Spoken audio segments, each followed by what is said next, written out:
বিশ্ববিদ্যালয়ৰ আধুনিক ভাৰতীয় ভাষা আৰু সাহিত্য অধ্যয়ন বিভাগৰ গৱেষক ফৰাম তথা প্ৰাক্তন ছাত্ৰ ছাত্ৰীসকলৰ সহযোগত আমি বিভাগে ভূপেন্দ্ৰ ভুৱন শতবৰ্ষ সোৱৰণ শীৰ্ষক অনুষ্ঠানটোৰ আয়োজন কৰিছোঁ। এই অনুষ্ঠানটোৰ মূল উদ্দেশ্য হ'ল যে আমি জানো যে ভূপেন হাজৰিকা বুলি ক'লেই গান নাচ এটা সাংস্কৃতিক অনুষ্ঠানৰ কথাই সকলোৰে মনলৈ আহে, কাৰণ তেখেতে দীৰ্ঘদিন গীতৰ মাজেৰে আমাৰ সকলোৰে মাজত জীৱন্ত হৈ আছে। গতিকে বাকী সকলো তেখেতৰ প্ৰতিভা একাষৰীয়া কৰি মাত্ৰ গীতটোকে আমি বেছিকৈ গুৰুত্ব দিওঁ, কিন্তু তেখেতৰ গীত, তেখেতৰ চিন্তা, তেখেতৰ সৃষ্টি এই সকলোবিলাকৰ এটা নিৰ্দিষ্ট উচ্চতা আছে, যি উচ্চতাক বহু সময়ত আমি গৱেষিকাসকলেও ধৰিবগৈ পৰা নাই, অসমীয়া সমাজখনেও হয়তো কিমান উচ্চতালৈকে চিন্তা কৰিব পৰা নাই।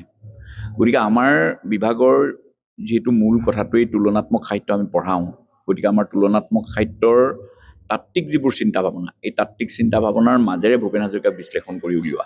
যেনে ধৰক ভূপেন হাজৰিকাৰ গীতবিলাকত আন্তঃপাঠকৰণ এটা আছে, বিভিন্ন ধৰণৰ পাঠ তাত সোমাইছে, গতিকে এইটো ইণ্টাৰটেক্সুৱেলিটি বুলি আমি পঢ়াওঁ, আমাৰ এটা থিয়ৰী।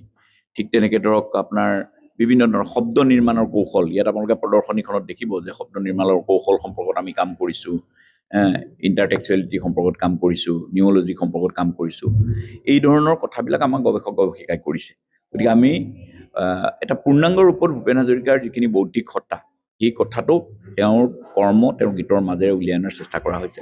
আৰু এই প্ৰদৰ্শনীখনত আমি ভাবিছোঁ যে আমি যদিও এটা সৰু ডিপাৰ্টমেণ্ট এটা প্ৰচেষ্টা কৰিছোঁ, তথাপিও মই ভাবোঁ যে এইটো অসমৰ ৰাইজৰ বাবে এখন গুৰুত্বপূৰ্ণ প্ৰদৰ্শনী, কাৰণ ইয়াত ভূপেন হাজৰিকাৰ সামগ্ৰিক ৰূপত ভূপেন হাজৰিকাক উলিয়াই অনাৰ চেষ্টা কৰা হৈছে। বিশেষ যিটো শতবৰ্ষ সোৱৰণ অনুষ্ঠান ভূপেন্দ্ৰ ভুৱন, এইটো আমাৰ বিভাগে আধুনিক ভাৰতীয় ভাষা আৰু সাহিত্য এইটো বিভাগে অনুষ্ঠিত কৰিছে। আৰু গুৱাহাটী বিশ্ববিদ্যালয়ত ভূপেন হাজৰিকাৰ শতবৰ্ষ উপলক্ষে যিকেইটা অনুষ্ঠান হৈছে তাৰে ভিতৰত এইটো এটা অন্যতম। আজি তেওঁলোকে খুব সুন্দৰকৈ প্ৰদৰ্শনী এখনো তেওঁলোকে মুকলি কৰিছে, যিটো এসপ্তাহমান চলি থাকিব। আৰু সাংস্কৃতিক যি অনুষ্ঠান আজি 2 দিন ধৰি চলিব। আৰু ৰাতিপুৱা তেওঁলোকে এখন ভূপেন হাজৰিকা দ্য ইটাৰনেল এক্সপ্লৰাৰ বুলি এখন তেওঁলোকে গ্ৰন্থ উন্মোচন কৰিছে।